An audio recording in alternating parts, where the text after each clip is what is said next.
The World Changing Women podcast is brought to you by Conscious Company Media, building a community of leaders who are doing business better. Learn more about Conscious Company magazine, events, and membership at consciouscompanymedia.com. Hey there, listener. If you like what you hear on World Changing Women, you should join us at the Conscious Company Leaders Forum, where we bring together tons of stories like this live, in person, outside of Santa Cruz, California at 1440 Multiversity. Go to consciouscompanyleadersforum.com for more information. I'm Megan French Dunbar, co-founder and CEO of Conscious Company Media, and welcome to World Changing Women. Each week, we interview some of the most badass female founders in the world to get their insights on how they've built game-changing companies that actually have a positive impact on the world. Our hope here is to inspire and help people of all backgrounds who feel like starting a business or chasing their dream is out of their reach to reconsider. We'll hear the good, the bad, and sometimes even the ugly of what it takes to start and build something incredible. And we hope that every episode will leave you inspired, hopeful, and with practical tips that will help you along your journey. Welcome to World Changing Women.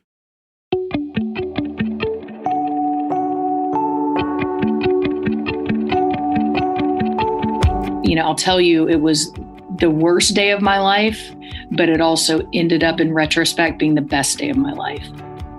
Elyse Stoltz Dickerson is an earwax entrepreneur. Yes, you heard that right. Stay with me here. I promise this is a good one.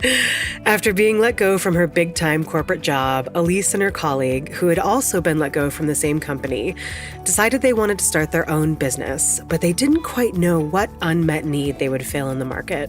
All they knew is that they wanted to work in the healthcare industry, which is where they had experience. So they set out on a series of informational interviews with doctors about what issue was impacting them most.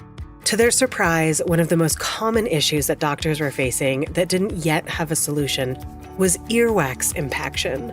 So Elyse and her co-founder set out to start a new biotech company called Eosera, with earwax impaction as their first problem to address, and the company has exploded since then. We sat down with Elyse to talk about how she created a successful company by going out and finding a problem that needed a solution, and how she transformed one of the worst days of her life when she was let go from her job into one of the best things that's ever happened to her. Let's just start at the beginning, all the way with the origin story. And I wanted to talk about the place you were in your life right before you founded Eosera. That is a great question. So I was in, I would call a pretty dark place, probably the most unhappy I've ever been in my professional career. And it was enlightening to me to figure out how I got there, because it sort of happened over time and I didn't even realize I was going down into a dark place. So I had been at the same company for about 13 years, and the culture had eroded over time. And what I found, and I think this is pretty consistent across all big, huge companies, people become numbers. And as employees, I think we tend to lose our purpose when we're just focused on the bottom line, and delivering that to the shareholders. And that's where I found myself very unfulfilled in the daily work, asking myself, what am I really doing for this world? What am I doing for myself and my family besides making money? And that was the turning point. It was about as low as you could go. So what happens next? Of course, there's so many people that feel that exact same way that you felt, of unfulfilled in my work, and I have all these responsibilities and all these people are counting on me. What happened next? So the company was going through a lot of transition, and it just so happened that I was asked to leave. And, I'll tell you, it was the worst day of my life, but it also ended up in retrospect being the best day of my life. Mm-hmm. Because when you're in a job for that long, and moving up through the ranks, it's really easy to get comfortable and complacent. and you have that really great paycheck coming in, and you have these great benefits and these stock options, and there's all these things tying that were tying me, to the job. And I don't know how much longer I would have stayed if they hadn't asked me to leave. But I was really fortunate in retrospect that they did. I too was fired right before I had the idea for Conscious. It was actually the same day I had the idea for Conscious Company. So we share that crazy experience. And I often hear that, being kind of forced out of your circumstance, which often at the time feels like the worst thing that's ever happened, is usually the best thing that's ever happened. So let's jump to Eosera. So you're let go. How do we make the transition from that to, I'm going to start a company? So it just so happened that a gentleman that worked for me, he was let go as well within 30 or 60 days of when I was let go. And we had worked together in some way or another for probably 10 years. And he's a scientist, and I came from the commercial side. And so we were really nice balance of capabilities and skill sets. And so we just sort of put our heads together, because I think both of us were not really that excited about going back and getting a real job in a big company. And we were both at a point in our careers where financially we had, saved enough money to be able to give some other things a chance.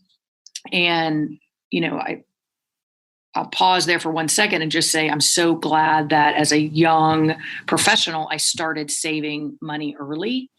And I encourage, everyone that I mentor, even if it's, $10 a week, whatever it is that you can put away and pretend you don't have, it can make a tremendous difference later in your life. So anyway, off of that soapbox, so we sat down, put our heads together, and we said, what could we do with our resources and our brain power? We knew we wanted to do something in healthcare because that's the industry we came out of. And so we just started talking to doctors, and we took any lunch, dinner, coffee that we could get with all kinds of doctors, and just started asking, what are some unmet needs in your practice? And how could we potentially make life better for you and your patients? And after probably 30 days, 45 days of just talking to people and, doing research on the side, earwax impaction was a condition that rose to the top, whether it was with pediatricians, geriatricians, regular GPs, ENTs, audiologists. And we just kind of looked at each other like, you've got to be kidding me. Earwax is a problem and it hasn't been solved? And what we figured out is it was one of these sort of under the radar disease states, if you can call it a disease state or condition, that no big manufacturer was paying attention to. And so we got busy. We started just reading a lot of medical literature, talking to doctors, trying to figure out, okay, how could we break down or dissolve earwax quickly? Because that's really what needed to happen in order for patients and doctors to be satisfied with a treatment. And so we pooled our money, and we spent the next 9 months in a laboratory in Fort Worth, Texas, just testing any and every kind of formula that we could test. And there were, I would say, 3 or 4 formulations that rose to the top that were consistently dissolving earwax. And one thing that's interesting to know that we were harvesting human earwax from doctors. So they would send us test tubes of earwax from their patients. I know, it's disgusting. But what's fascinating is that everybody has different earwax, so there's different consistencies and there's different colors and, I hate to say it, different smells. And so we had to find something that would work across all the different types of wax that we were, running into. And so your genetic makeup can impact your wax, your diet can impact your wax, your age can impact your wax. So fast forward 9 months, we came out with a product that in test tubes was just breaking up the wax brilliantly and very quickly. And that launched our company, really. I mean, it was that day when we looked at each other, we're like, we've got something. Oh my gosh. So this is unlike any story we've ever had on this podcast. But one of the unique characteristics is actually, we usually talk to women who say, I had an idea and I knew exactly what I wanted to go do. And then I went out and I did some market research and I figured out kind of the best way to do it. And your story is a bit different in the fact that it was like, I was let go. I met this incredible partner. We decided we wanted to launch a business. We didn't know what we wanted to do. We know the industry that we wanted to be in. And the first thing that you did was market research to figure out what was the largest problem that you could tackle within that industry, which I think is a really important point to underscore for a lot of budding entrepreneurs, because a lot of people have an idea, they think it's the best thing in the entire world, and then they run out and try to do it, and they have absolutely zero concept of whether or not it's needed in the market or not. So from that is just this question of the courage to take the leap from career woman to entrepreneur. And in that moment where you had been let go, you found this partner, you guys decided we want to launch a business. Was there any fear involved at that moment around, we're putting our own money on the line now, we're starting our own thing? Or was it just kind of this like gung ho, we know we're going to go solve a problem, we're fine, we're good, don't worry about it? So I wish I could tell you I was fearless, because I like to pretend that I am sometimes. Don't we all? But no, I mean, I was terrified. I had been in this comfortable environment where I knew I could do the job. And then all of a sudden, this idea of, holy shit, I don't know if I can do this. Running a company is very different than running a business inside of a large organization. And we knew that we would have to go raise money, that we didn't personally have enough money to make the entire, business fly. And so that was scary. And I was worried, of rejection, would people even, have a meeting with me, and then would they take my, would they trust me with their money? And so the way I got through that fear was I made a really conscious decision to surround myself with people that believed in me. And that may sound kind of silly, but I think we don't acknowledge how often we are surrounded by people that kind of bring us down or don't necessarily lift us up.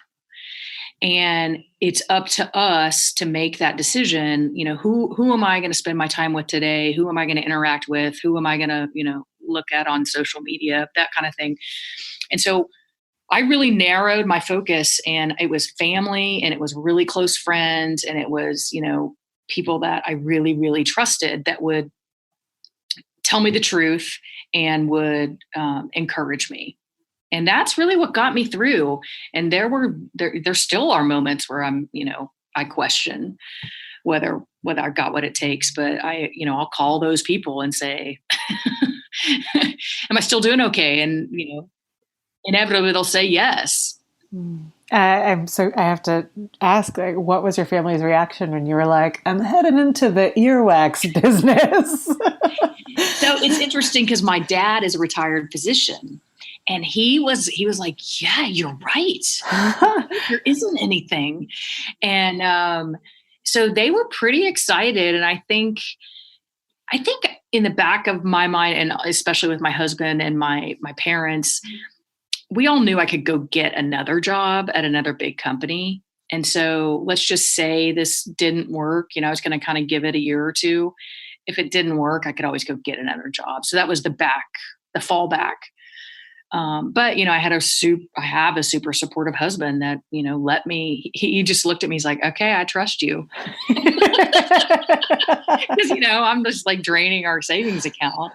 And, he's like, I guess you know what you're doing.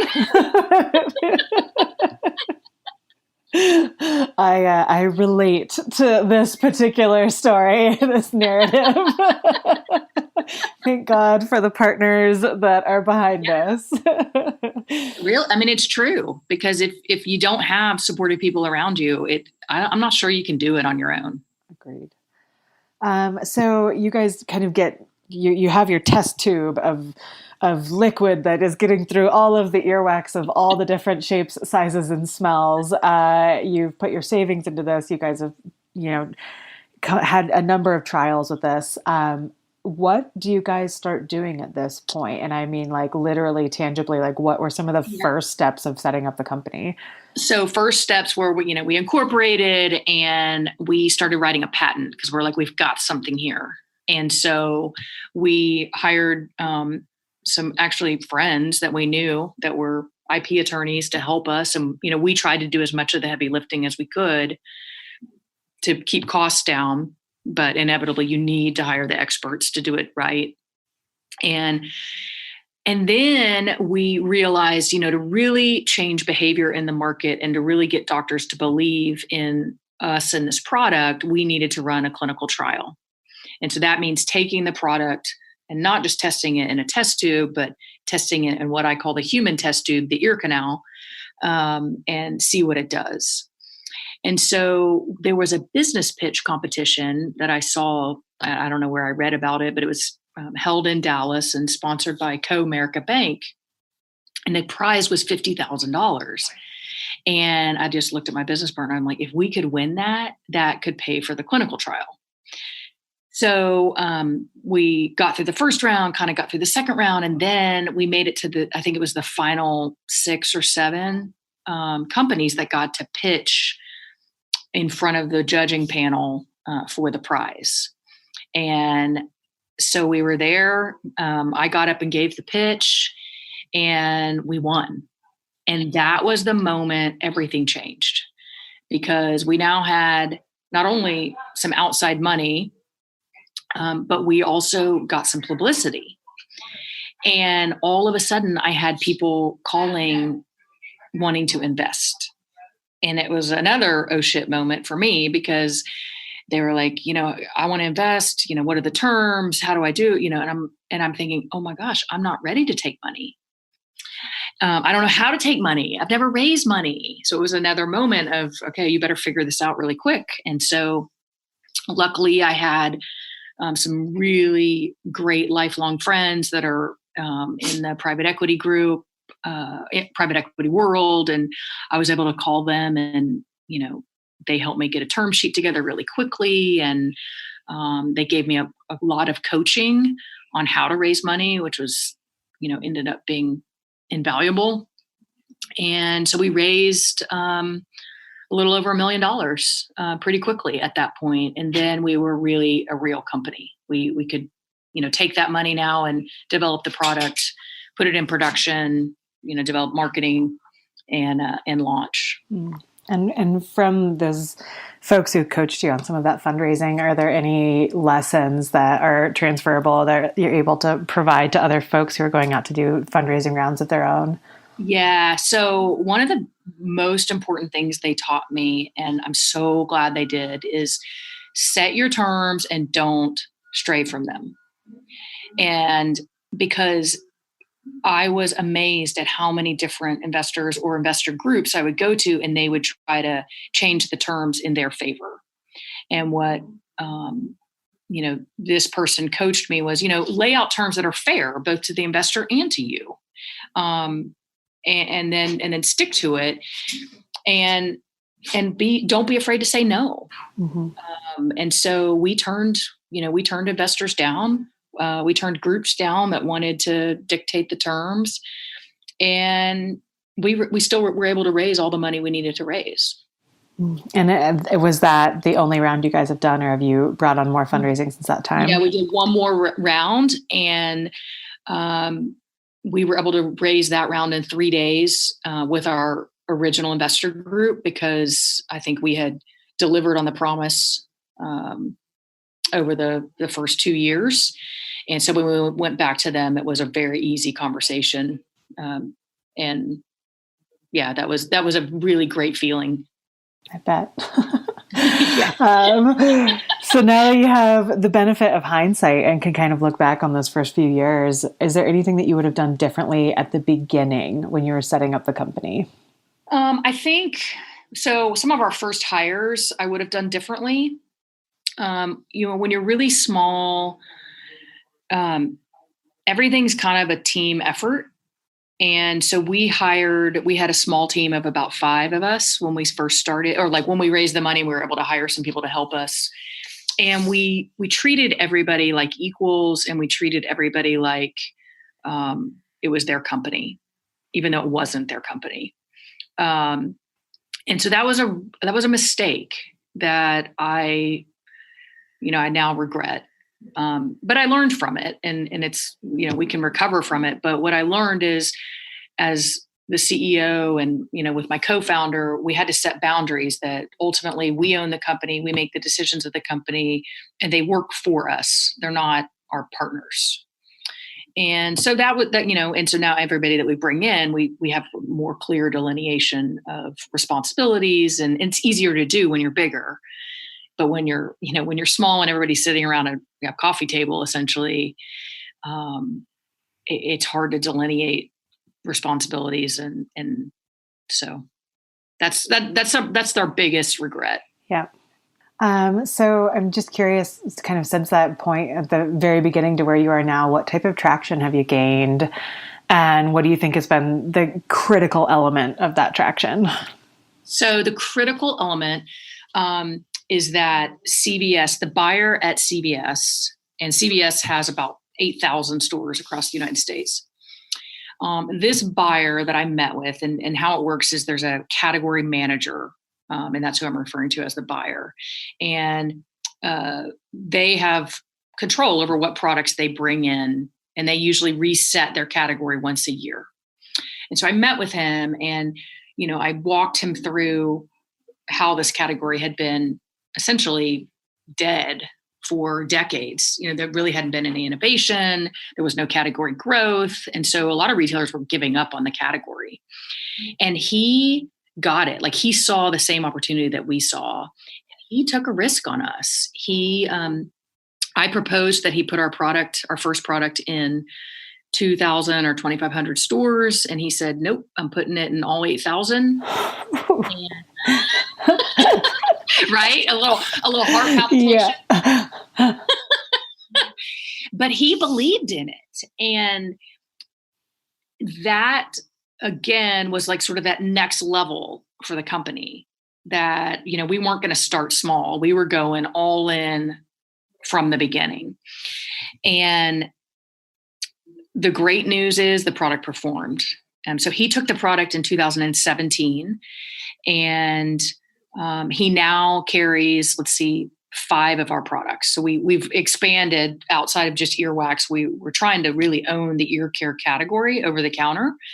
And so we have products for ear pain and ear itch, and we have a ear irrigation system that rinses the ear canal. And so we're trying to bring remedies to all different types of ear conditions that consumers suffer from. And CVS has continued to take all of them. And then with that was able to establish, sort of a benchmark of here's what can happen if you take our product. And so now we're in Rite Aid stores, nationwide Rite Aid stores. We're in Target stores, about 700 Target stores, and just continuing to grow each day. Wow. And can you just walk us through the timeline from when you were let go to the idea, to the 50,000, to the clinical trial, to the CVS? Like, what type of timeline are we looking at here? Because it seems like yesterday, all of it.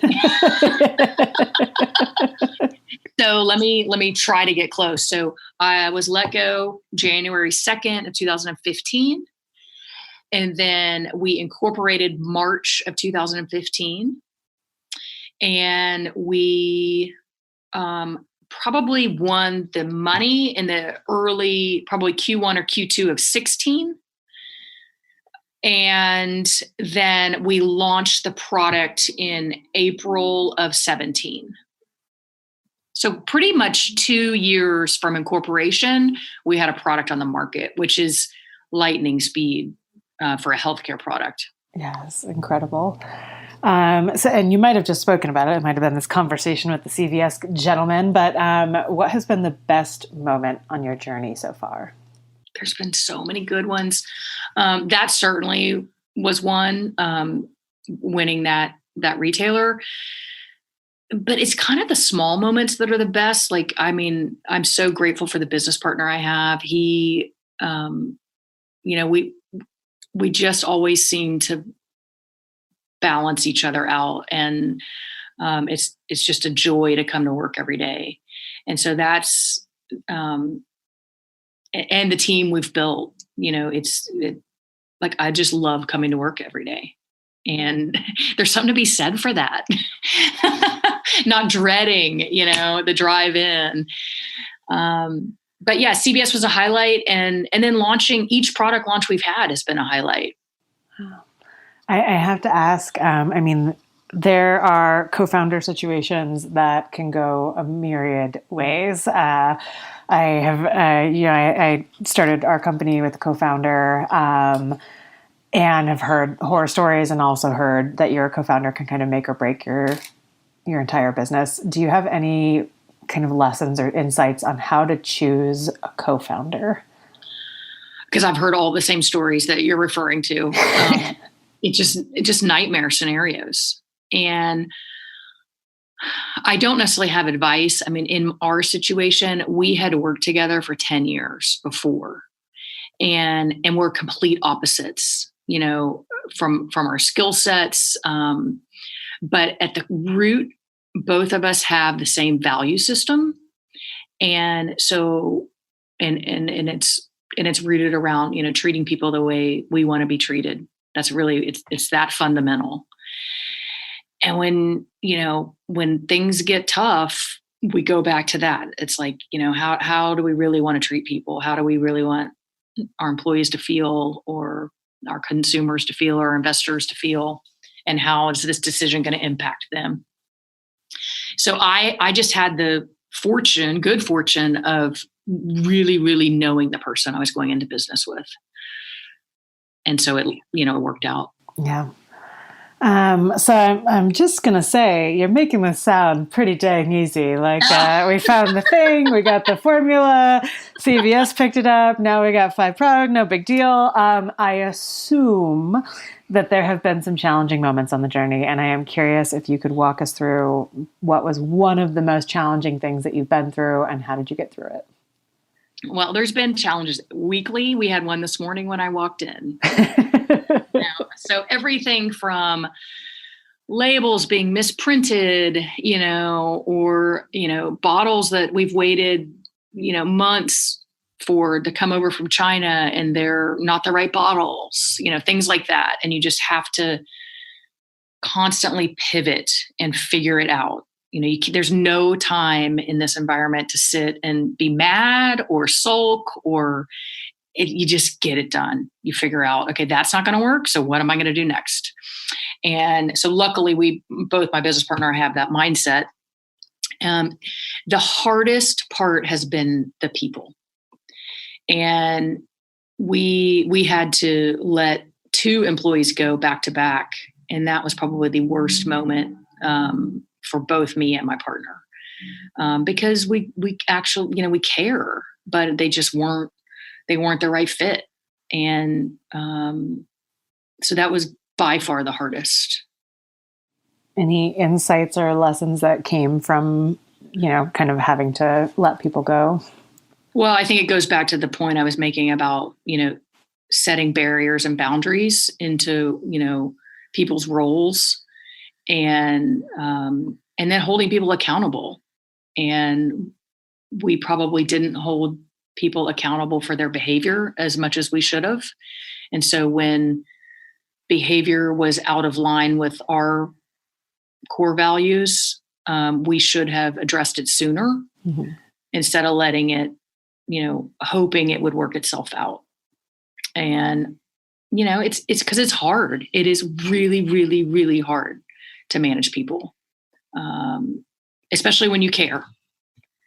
But yeah, it's a huge lesson. to address issues right when they come up and don't let them linger. So, kind of speaking of being in that leadership role, I'm curious, what is the best piece of leadership advice that you've gotten on your journey? The best advice. Well, one of them is a woman that I worked for. She used to tell me, when things would go wrong, she used to say, "This too shall pass." And I say that to myself all the time now, whether it's about, because something goes wrong daily. I mean, it's just how, it's how, I don't know, entrepreneurship goes. But you can frame it as, it's the end, or this is just another opportunity, in a obstacle to step over. And so this too shall pass just kind of resets my internal system to say, all right, I got this. This is going to pass too. I'm not even going to remember this in 3 months, but I got to figure out how to get through it right now. So for you, what are some of the practices that are actually serving your own personal sustainability? How do you take care of yourself? So I work out every single morning. So I get up before I have to take my kids to school, and I go to the gym. And it's, for me, that is like the 1 hour in the day that I say is my time. And I love it. It's not a chore for me. For me, it's actually fun. And so I do that daily. And then, I try to meditate, but I have to admit, I'm really bad at it, and not consistent with it. But it does wonders for me when I do. So I don't know why I don't do it more. It's one of those like, yep. I kind of think I'm such a social person that I'm kind of like, why do I want to sit by myself for 20 minutes? Or I have stuff to do, right? But I should do more of that. But those are the two things I would say that serve me. And then I really try. I'm not always great at it, but I really try to turn work off when I go home so that I can be with my family. So curious around, could you talk to me about a life-changing moment that you've had on your journey? And that could be either personal or professional, but just a moment that actually changed the pure trajectory of where you were heading on your life. Yeah, I think getting fired. Yeah. It was absolutely earth-shattering. And I think I'd be in a completely different place today if I had not been. So there's no doubt that was one of the most life-altering things to happen to me. And then I think, but I had the choice of how to respond to it, right? I could have rolled over and been upset, or what I chose to do was go do something, challenge myself to do something incredible. All right. Getting down to the final questions here.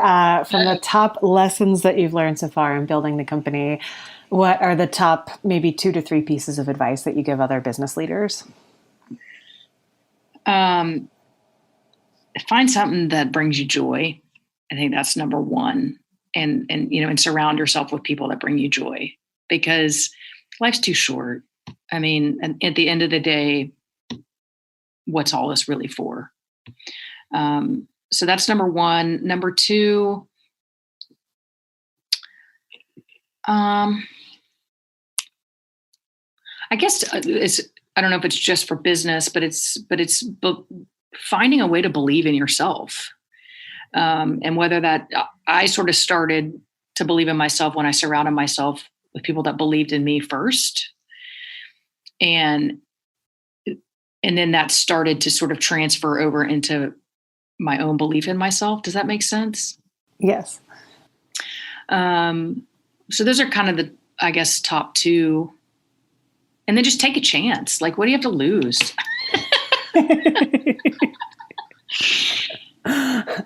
Love it.